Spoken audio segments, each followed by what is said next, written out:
By Philip Whiteside, news reporter. Zimbabwe's defeated ex-prime minister has returned to the country as politicians eye opportunities for power while President Robert Mugabe is under house arrest.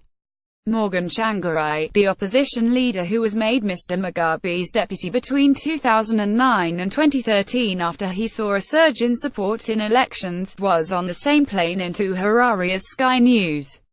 Sky correspondent David Bowden reported that also on the plane were two other government ministers, who were returning to their country from Russia. It came after the army seized power in the country in what the leader of the African Union said looked like a coup. Mrs. Mugabe has made no secret of her desire to succeed her husband. Mr. Mugabe is being detained in the presidential palace, where explosions and gunshots were heard early on Wednesday.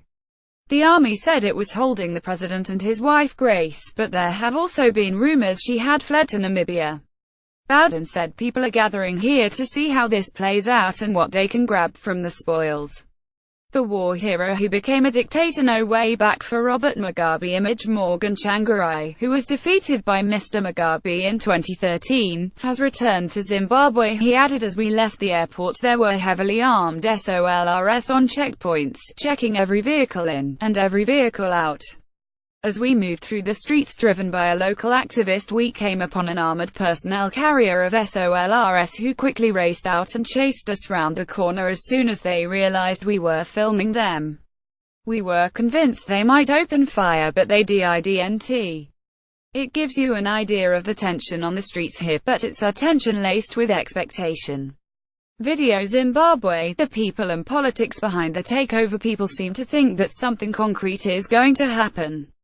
They don't know what it is, but they do know that once it plays out, Zimbabwe will not be the same as it has been for the last 37 years. Earlier, African Union leader Alpha Conde said the African Union expresses its serious concern regarding the situation unfolding in Zimbabwe. He went on to insist that constitutional order be restored immediately and called on all stakeholders to show responsibility and restraint. United Nations Secretary-General Antonio Guterres appealed for calm, non-violence and restraint after gunfire and explosions were heard near Mr. Mugabe's compound. How Zimbabwe's economy has collapsed under Mugabe. Grace, who is Zimbabwe's First Lady. Video. Grace, who is Zimbabwe's First Lady. On Monday, the head of the armed forces had warned that a purge of government political figures who had taken part in the 1970s wars of independence had to stop. The sacking of the vice president and Mr. Mugabe's likely successor Emmerson Mnangagwa last week was seen as clearing the way for Mrs. Mugabe to take over from her husband, after she won the support of ZANU-PF's youth wing. The military said it was taking control of the streets, blocking roads to the parliament and court to target criminals.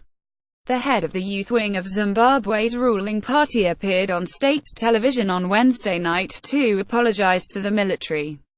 Video. Zuma. South Africa sending an envoy to Zimbabwe. Kudzai Chipanga said he had voluntarily given his statement apologizing for denigrating Defense Forces Chief General Constantino Chiwenga.